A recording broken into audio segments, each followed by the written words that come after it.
In part 1 we have already checked that our default application is working fine. Now in this part, we will make new subfolder in the www root folder and rename it as images, and we will make some changes in the create.cshtml file located in the images subfolder of the views folder and images controllers create method of HTTP post type. First, in the create.cshtml file, we need to allow file uploads by setting the formsync type attribute to multipart/form data. This is essential because it ensures the browser sends the image file in the correct format during form submission. Inside the form, we add an input field specifically for the image upload, using input type equals file. This field is bound to the image file property of our model, image, which allows the user to browse and select an image from their device. Along with this, the form also contains input fields for other properties, such as the image title, which are bound to the model properties as well.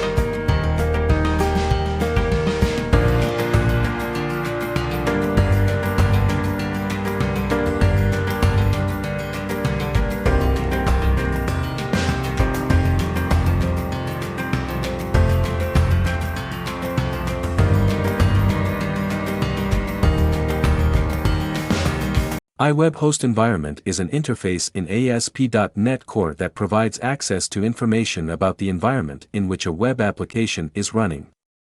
It allows developers to interact with environment-specific settings and manage file paths for both static and dynamic content.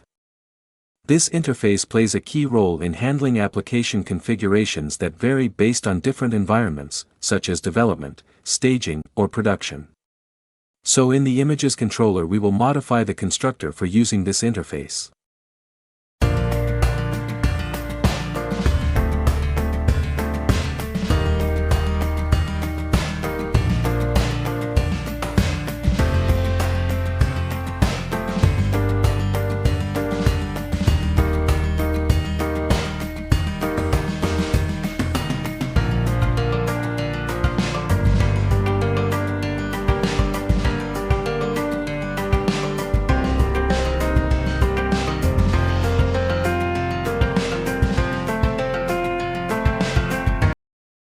In the create method of the images controller, we handle the file upload and save the image to a specific location on the server. When the form is submitted, the method first checks if the image file has been uploaded by the user. If an image is provided, we have already defined a folder inside the www root directory to store the image, commonly named images. To avoid file name conflicts, we generate a unique file name using GUID.newGUID, which ensures that each file has a distinct name. The image is then saved to the server using a file stream, which writes the file to the designated path. Finally, the path to the saved image is stored in the database, allowing us to retrieve and display the image later. This approach efficiently handles both the image upload and the storage of image details in the database, making the entire process seamless for users. Let's make some changes too in the create method of the type HTTP post. Please note, first of all we will bind our this create method to the image file but not to image path.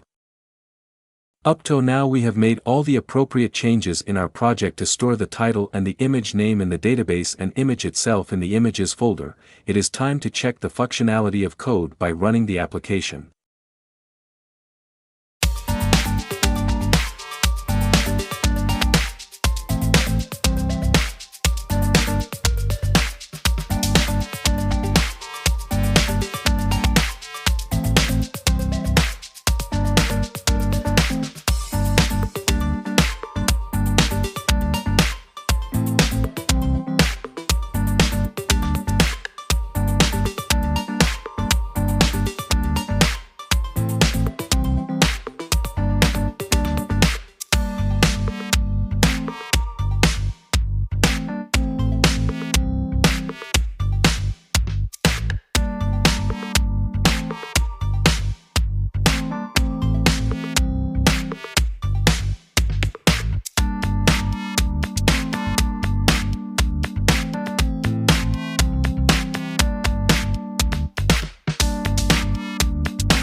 We have seen our code is working nicely as expected. It would be more better to see the actual image in the browser instead of just seeing the frustrating name and extension of the image which is stored in the database, but the actual image itself is stored in a folder named as images, as we have already seen.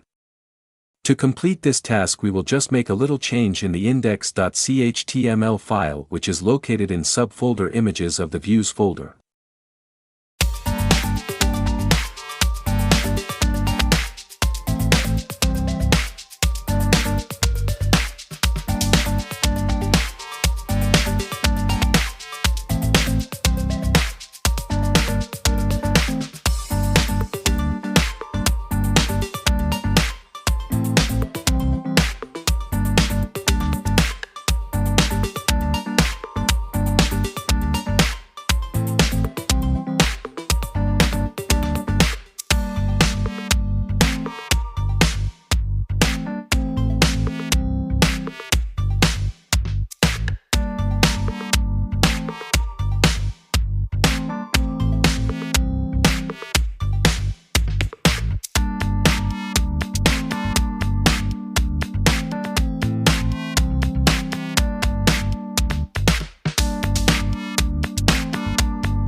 In part 3 we will modify the edit method as required. See you in the next video.